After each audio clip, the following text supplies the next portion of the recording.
Here we have the JVC HA-S4X Xtreme Xplosive on-ear headphones, and I'm going to do a review of them now. So I'll take it out its packaging and show you the accessories that come with it. So here we have the accessories. Obviously there is none, it just comes with the headphones. I do actually own a pair of JVC HA-S4Xs and they come with a carrying case, but they're in-ear headphones, so it's sort of easier to come with accessories for something like that. These don't, however, but they do sort of feature better rugged connections and stuff on these headphones, so I wouldn't really expect it to actually need them. For example, here you can tell there that the connection, it's not going to fray at all. You're not going to get any sort of damaging of that connection there. And you've actually got the name here, the HA-S4X, and you can tell there that it's not going to fray there either. You're not going to come in with any problems there. While we're actually talking about the cable, it comes with a 1.2mm cable, which is 2.6mm thick. Now it's around about twice the thickness of a lot of headphone cables. Now that means you're not going to experience any stretching of the wires, which would result in worse sound quality. So you're not going to come in to contact with any sort of problems in terms of wire connections.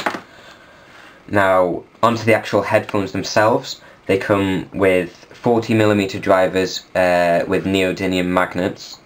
They have a 7 to 23,000 Hz frequency response with a 32 ohm impedance, and the sensitivity is 102 decibels to 1 milliwatt. I'm going to go on to quality of the headphones themselves now.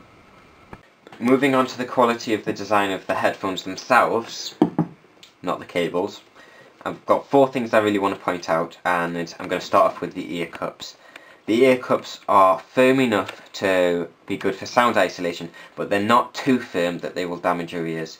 Now, when I'm talking about sound isolation, it stops sound leakage through the connection or the gap between the cup and your ear, but there is a hole in the back here, somewhere underneath here, which they call the deep bass port.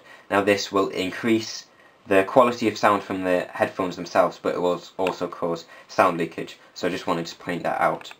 The second thing I wanted to talk about is the connections. Now it uses a Y connection from the cable, and I think this is a good idea. I do like this. Ones that have it on one side, I think it looks lopsided, it looks stupid, and overall I think it makes the headphones look worse. So I do like the fact that they've got a Y connection to the headphones. Now the third thing I wanted to talk about is the sliders here.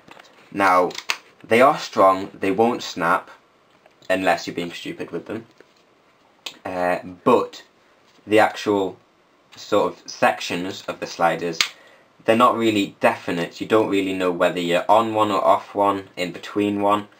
And I think that is something that could be really easily improved, and it might be something that they've sort of left really to one side and just put standard things in, but overall at the end of the day it needs to be strong, and it is strong. Now the last thing, and really the most stupid thing in my idea, is this design at the top, this headband design. Why camouflage? Some people will like it, some people don't. I don't like it. Personally, I think red and black headphones, you've got this padding at the top. Shouldn't it still be red and black? They've put some camouflage design in, which I don't think goes with the rest of the design of the headphones.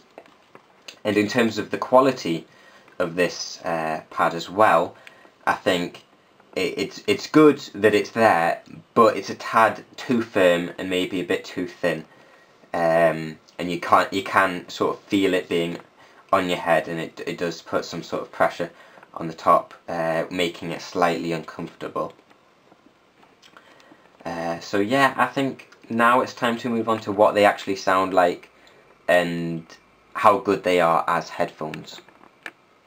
Okay, so after using these headphones, I've come to the decision that the Xtreme Xplosive bass isn't actually as explosive as I'd like it to make it out to be. However, it is still a lot better than most similar priced headphones, and it's good at reproducing the lower frequencies. Now, with these being all focused on the lower frequencies and the bass and everything, it does seem to fall behind a bit in terms of the high frequencies compared to some similar priced headphones, but it is still a lot better than most. And the same with the medium frequencies. It is a lot better than most similar priced headphones, but there are some that are better. Like I said, these are all focused on the lower frequencies. Now, I know a lot of on-ear and over-ear headphones cause a little bit of do I want to wear them, do I not want to wear them, how do they look, sort of questions. So at the end of this video I will put some pictures up saying how they look on a head in terms of how much they stick out and what do they look like, because I know that's a big decision in when buying headphones. So those images will be at the end in a sort of slideshow. But for now, that is the review of the JVC HA-S4X on-ear, whatever they're called, headphones. Rate, comment and subscribe. I'm HalThompson, and this is the review over.